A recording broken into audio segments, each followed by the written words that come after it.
Setiap hari, kita berkomunikasi tanpa banyak memikirkan bahasa yang kita gunakan. Kita berbicara di rumah, di sekolah, dan di ruang publik dengan cara yang terasa alami dan spontan. Namun, jika diperhatikan lebih jauh, bahasa yang kita gunakan tidak pernah benar-benar netral. Cara kita berbicara seringkali dipengaruhi oleh lingkungan tempat kita tumbuh, kebiasaan sosial, serta dialek daerah yang telah kita kuasai sejak kecil. Pengaruh dialek ini tidak hanya terlihat dari logat, tetapi juga dari pilihan kata, intonasi, bahkan susunan kalimat. Fenomena tersebut tampak sederhana dan sering dianggap wajar, tetapi jika dibiarkan tanpa kesadaran berbahasa, dapat memengaruhi kualitas penggunaan bahasa Indonesia di lingkungan sekitar, terutama dalam situasi yang menuntut kejelasan dan ketepatan bahasa Indonesia. Perkenalkan, nama saya Hafiz Najwan Arya Putra, mahasiswa Perencanaan Wilayah dan Kota Universitas Diponegoro. Saya akan membahas salah satu permasalahan kebahasaan yang sering kita jumpai dalam kehidupan sehari-hari. Topik yang akan saya bahas adalah penggunaan dialek daerah yang kuat dan pengaruhnya terhadap penggunaan bahasa Indonesia. Pembahasan ini penting karena bahasa Indonesia memiliki peran strategis sebagai bahasa nasional dan bahasa persatuan yang digunakan oleh masyarakat Indonesia dengan latar belakang budaya dan bahasa daerah yang sangat beragam. Penggunaan dialek daerah yang kuat dalam komunikasi sehari-hari pada dasarnya merupakan hal yang wajar. Dalam kajian sosiolinguistik, bahasa pertama yang dikuasai seseorang sangat memengaruhi cara ia menggunakan bahasa berikutnya. Di Indonesia, bahasa daerah atau dialek lokal seringkali menjadi bahasa pertama. Sementara bahasa Indonesia dipelajari setelahnya melalui pendidikan formal dan interaksi sosial yang lebih luas. Akibatnya, ketika seseorang menggunakan bahasa Indonesia, unsur-unsur dialek daerah kerap terbawa secara tidak sadar. Fenomena ini dikenal sebagai interferensi bahasa daerah, yaitu masuknya unsur bunyi, kosakata, atau struktur bahasa pertama ke dalam bahasa kedua. Interferensi ini tidak selalu disadari oleh penutur, tetapi dampaknya dapat terlihat dalam komunikasi sehari-hari.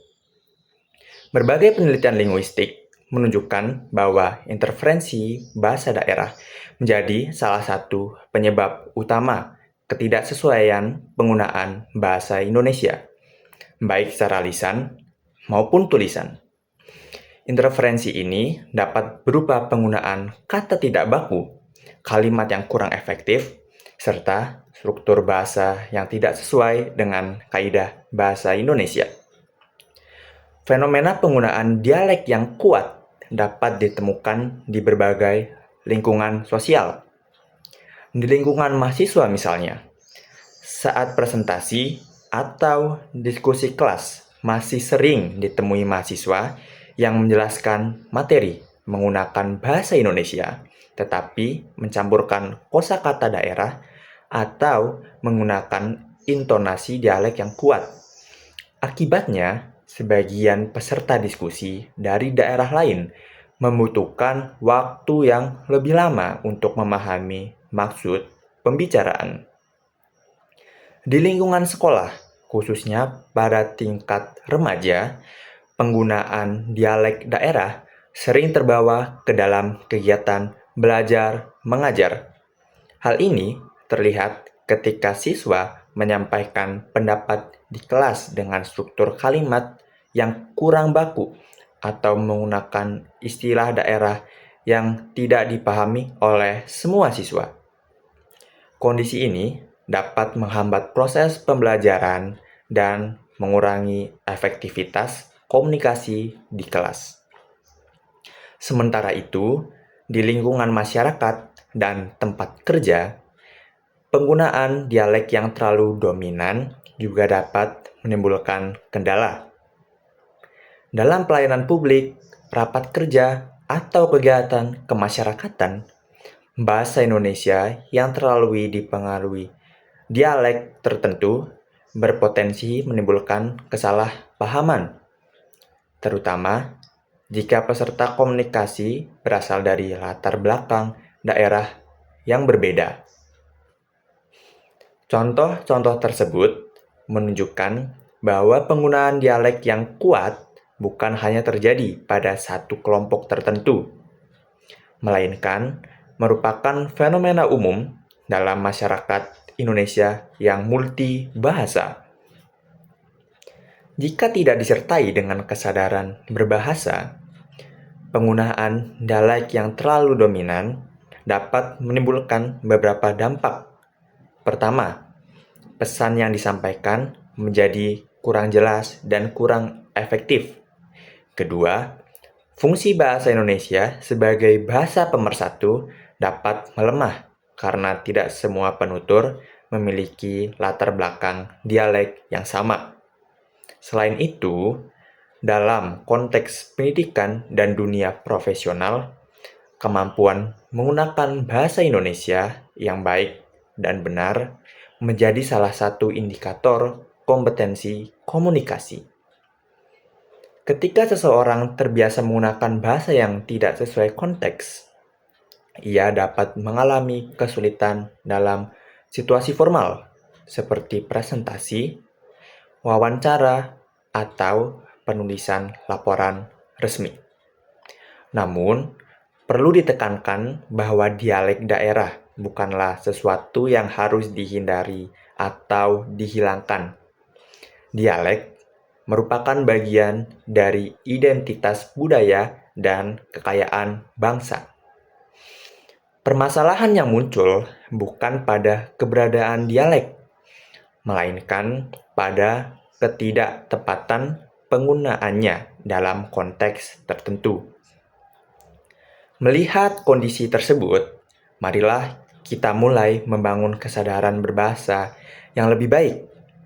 Mari kita membiasakan penggunaan bahasa Indonesia yang baik dan benar dalam situasi formal, seperti di sekolah, kampus, tempat kerja, dan ruang publik.